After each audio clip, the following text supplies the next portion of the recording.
Pinakasaan natin kasi sobrang dumi.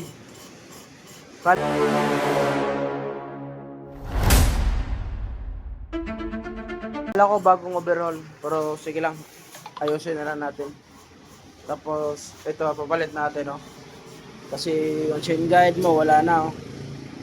Palitan natin ang chain guide bago, piston ring, base gasket, head gasket, valve seal, bitagre. Ipapalitan natin sa gilid kasi bago lang clutch gasket yan kasi yung nag-check tayo ng starter motor. So, cleaning din natin yung carburetor, ibabalik natin dun sa power niya. Kailangan natin mabalik yung dating power.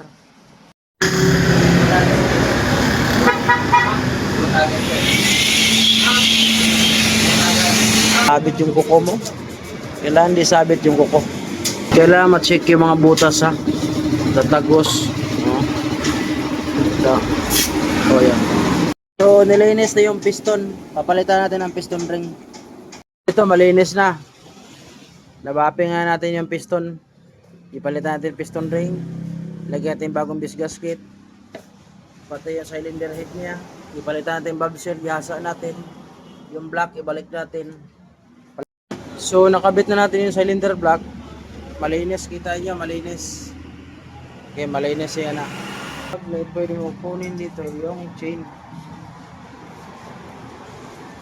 Nakakabit yung block bago, guys, kasi wala namang problema lang kasi kaya naman, oh.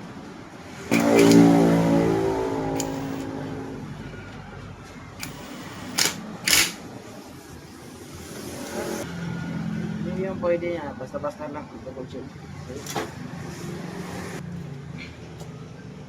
Ilagay mo yung guide. Ilagay ito.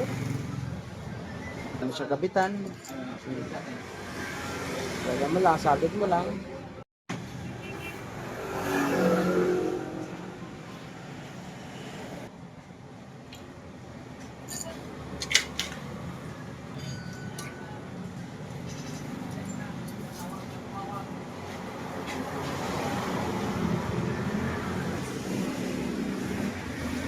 Abuhin na yan.